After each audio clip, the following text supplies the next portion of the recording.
मी नियती या क्षणाला उभी आहे महाराष्ट्र गुजरात सीमेवरच्या सातपुड्याच्या पहिल्या पर्वतावर, अस्तंबा पर्वतावर. हो, तुमचं नशीब लिहिते ती सटवाई मीच. तुमचं प्रारब्ध संचित जमा करते किंवा कमी करते तीही मीच. इंग्रजीमध्ये तुम्ही मला डेस्टिनी असंही म्हणता. हे तुमचं कर्मफळ आणि न्याय याचं मी ब्रह्मस्वरूप नियती अगदी काटेकोरपणे पालन करते. पण हाच हेतू आहे.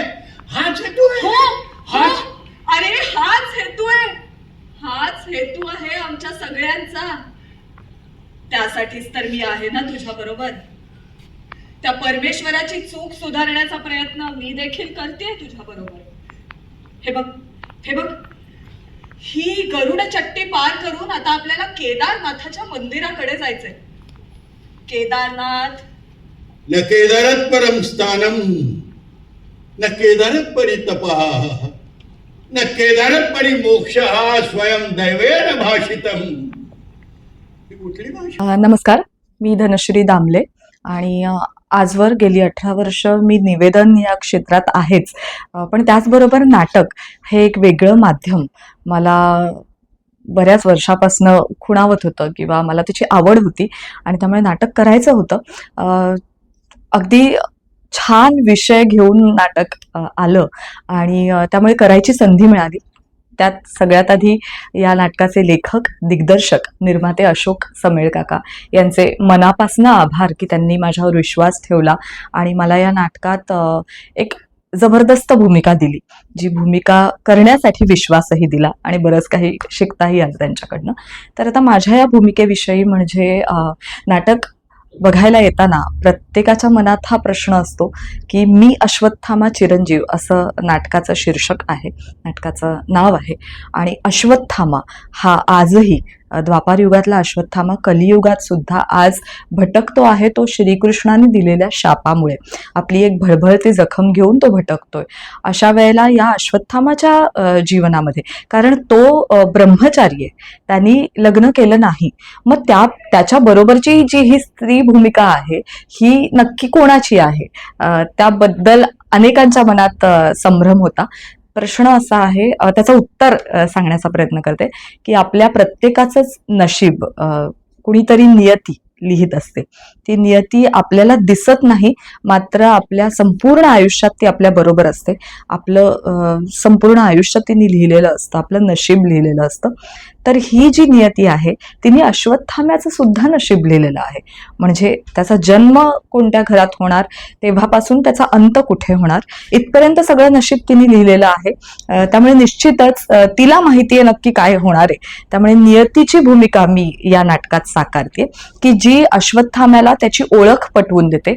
कारण गेल्या 5000 वर्षांमध्ये आता तो त्याची ओळख विसरलेला आहे आणि त्याचं अस्तित्व पुन्हा परत येण्यासाठी किंवा त्याला त्याची जाणीव होण्यासाठी म्हणून ज्या ज्या गोष्टी करता येतील त्या सगळ्या नियती त्याच्या बरोबर करत असते, त्याला साथ संगत करते आणि त्या दृष्टीने हे नाटक पुढे पुढे जातं.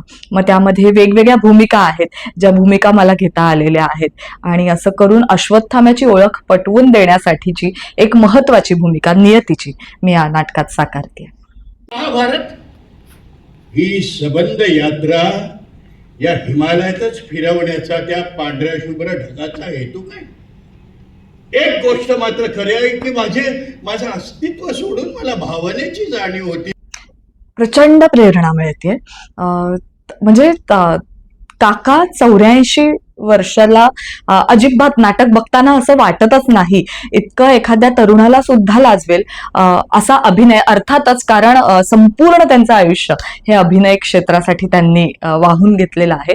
पण दुसरी गोष्ट म्हणजे त्यांच्यामध्ये असलेली ऊर्जा, प्रत्येक प्रयोगाच्या वेळी असलेली ऊर्जा. आणि त्यामुळे त्या नाटकात बऱ्याच ठिकाणी तो अश्वत्थामा कधीतरी तरुणपणीचा अश्वत्थामा दिसतो, कधीतरी या युगातला जो 5000 वर्ष जगलेला आहे असा अश्वत्थामा, एक जीर्ण पुरुष आपल्याला दिसतो, कधीतरी त्याचं बालवयातलं किशोरवयातलं रूप आपल्याला दिसतं. प्रत्येक रूप त्यांनी त्यांच्या हावभावामधनं त्यांच्या देहबोलीमधनं साकारलेलं आहे. आणि त्यामुळे स्टेजवर उठताना बसताना वयाची कोणतीही अडचण समोर न ठेवता ते सहजपणे ते सगळं करतात. ते बघून थक्क व्हायला होतं आणि त्यामुळे एक वेगळी ऊर्जा मिळते की काका हे सगळं करतायत तर आपण सुद्धा त्यांना तशीच उत्तम साथ दिली पाहिजे. याचं नेपथ्य खूप वेगळं आहे. म्हणजे नाटक बघायला येताना प्रेक्षकांची एक सर्वसाधारण अपेक्षा अशी असते की नाटकाचं एक मोठं नेपथ्य, मोठा सेट त्यांना पडदा उघडल्या क्षणीच समोर दिसतो. कधी एखाद्या घराचा सेट असतो, कधी एखाद्या कोर्टरूमचा सेट असतो. पण हे महाभारतातलं सगळं नाटक आहे किंवा 2 युगांना जोडणारे आहे असं आपण म्हणूया, फक्त महाभारतातलं नाही. कारण द्वापार युग आणि कलियुग या दोन्ही मधला दुवा म्हणजे अश्वत्थामा आहे, चिरंजीव आहे. त्यामुळे अश्वत्थाम्याला त्याच्या अस्तित्वाची जाणीव होईपर्यंत त्याला सगळीकडे घेऊन जावं लागतंय नियतीला. म्हणजे अश्वत्थामा यामध्ये हिमालय यात्रा करतोय, अश्वत्थामा यामध्ये त्र्यंबकेश्वराकडे जातोय. इकडे तो त्याचं अस्तित्व जिथे आहे असं मानलं जातं त्या सातपुडा पर्वतरांगांमधला पहिला पर्वत म्हणजे अस्तंबा पर्वत, त्या अस्तंबा पर्वतावर अश्वत्थाम्याचं अस्तित्व असतं किंवा वास्तव्य असतं असं आपण मानतो. कादंबरीमध्ये सुद्धा त्याचा उल्लेख आहे. तर त्या अस्तंबा पर्वतावर सुद्धा अनेक प्रसंग घडतात नाटकामध्ये. असं करत करत करत कुरुक्षेत्रावरचं युद्ध अश्वत्थामा पाहतो. आता संपूर्ण भारत फिरायचा तर नाटकाचा एक ठराविक सेट किंवा ठराविक नेपथ्य उभं करता येत नाही. आणि अशा वेळेला आम्ही आत्ताच्या युगाचा थोडासा किंवा आत्ता जे ट्रेंडिंग आहे असा थोडासा आम्ही मागे प्रोजेक्टर स्क्रीन उभा करून त्यावर हे नेपथ्य साकारलेलं आहे. त्यामुळे या नाटकाचं एक वेगळं वैशिष्ट्य म्हणजे प्रोजेक्टर स्क्रीनवर तुम्हाला भारतातली सगळी ठिकाणं दिसतात, वेगवेगळी ठिकाणं दिसतात जिथे जिथे अश्वत्थामा जातोय आणि त्या प्रसंगाला अनुरूप अशी ती स्थळं आहेत.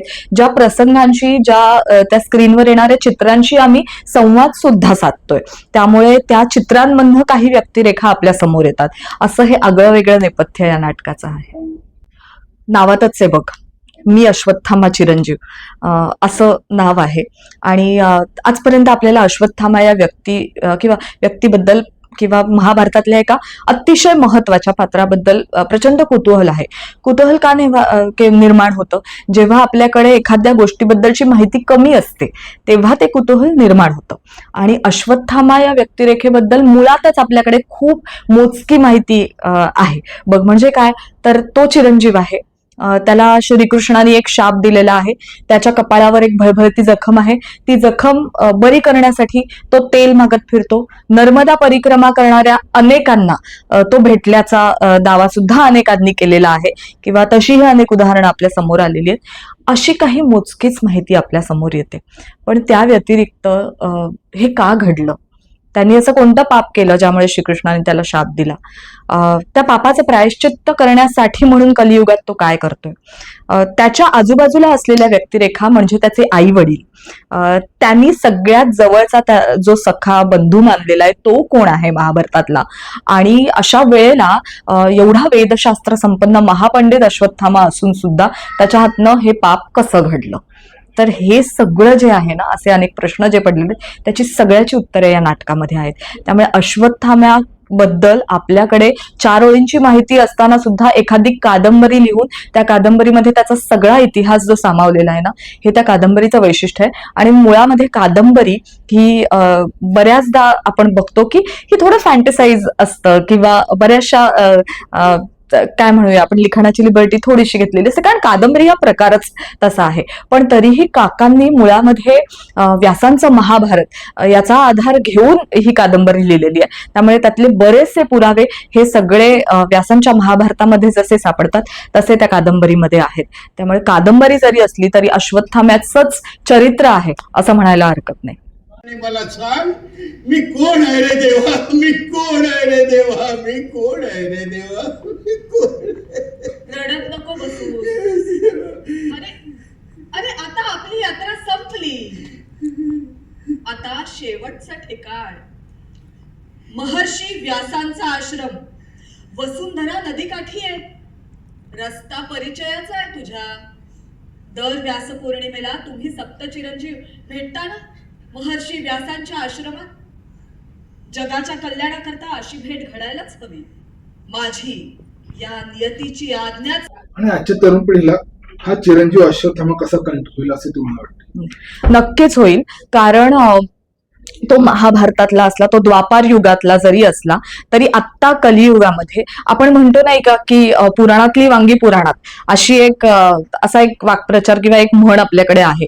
पण तसं नाही, त्यातनं काय चांगल्या गोष्टी घ्यायच्या जेणेकरून या युगात आपल्याला किंवा या काळामध्ये आपल्या संपूर्ण जीवनयात्रेमध्ये त्याचा फायदा होईल. तर अशा अनेक गोष्टींचा रेफरन्स या नाटकात आलेला आहे की आजही तो आहे चिरंजीव, पण मग तो काय करतोय, तो कोणता उपदेश नेमका करतोय, किंवा त्यांनी जे पाप केलंय तसं पाप परत कोणाच्या हातून घडू नये, कारण त्या पापाचं क्षालन कशा पद्धतीने होतंय किंवा त्या पापाचं प्रायश्चित्त त्याला कशा पद्धतीने करावं लागतंय ते बघून तरी लोकांनी शिकावं की हे तरी असं करू नये. आज आज ती वेळ आलेली आहे की आपल्याला पुन्हा एकदा सगळं वाचवायचंय, आणि अशा वेळेला अशा एखाद्या पाप लागलेल्या व्यक्तिरेखेच्या बाबतीत जेव्हा आपण अनेक गोष्टी ऐकतो बघतो, तेव्हा कुठेतरी आत्ताच्या पिढीलाही हे जाणवेल की मग आपल्या हातनं ज्या छोट्या मोठ्या चुका होत आहेत त्याचं प्रायश्चित्त आपण पुढे जाऊन कसं करणार. तर त्यासाठी म्हणून जे उत्तर शोधायचंय ना आपल्याला, ते या नाटकामध्ये नक्की मिळेल. त्यामुळे खूप छान विचार मांडण्याचा प्रयत्न केला. मी सगळा विचार सांगत नाही, नाहीतर नाटकाची गंमत जाईल, पण या नाटकामध्ये विचारही छान मांडलेला आहे. अश्वत्थाम्याचं चरित्र उभं केलेलं आहे संपूर्ण, आणि अश्वत्थाम्याचा सगळा इतिहास तुमच्या समोर काकांनी असा दिलेला आहे. फक्त तो तुम्हाला घ्यायचा आहे, त्यातनं बरंच काही तुम्हाला शिकायचं आहे. प्रेक्षकांनी आवर्जून हे नाटक पाहावं. ज्याला महाभारताच्या सगळ्या माहितीमध्ये, इतिहासामध्ये, पुराणामध्ये रस आहे, ज्यांना रस नाही, ज्यांना काही शिकायची इच्छा आहे, ज्यांना काहीतरी चांगलं पाहण्याची इच्छा आहे, ज्यांना एक सुजाण प्रेक्षक म्हणून येण्याची इच्छा आहे, त्या प्रत्येकाने हे नाटक पाहावं. त्या प्रत्येकासाठी हे नाटक आहे. हे नाटक खूप वेगळं आहे, वेगळ्या विषयावर आहे, आणि तरी आपल्या सगळ्यांच्या खूप जवळच आहे. आणि या नाटकामधनं नक्की आम्हाला काय सांगायचंय ते नाटक पाहिल्यावरच तुम्हाला कळेल. आणि हा सगळा अनुभव आहे. खरं तर हे शब्दात मांडण्यासारखं नाही. जर एखादा अनुभव तुम्हाला घ्यायचा असेल तर नाटक जरूर पहा.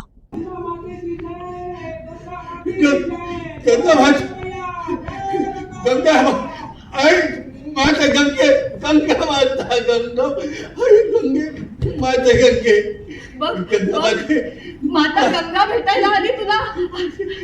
तिच्या पवित्र जलाने तुझ्या डोक्यावर अभिषेक करते रे. ऐक ऐक काय म्हणतेय पुत्रा. किती वर्षांनी आईच्या कुशीत शिरतोयस रे. माते तू ओळखतेस मला. तू ओळखतेस मला. सांग ना मी कोण आहे ग. मी कोण आहे माते. मला सांग ना मी कोण आहे माते. मी कोण आहे माते. मी कोण आहे. माता गंगा स्तब्ध झालीये.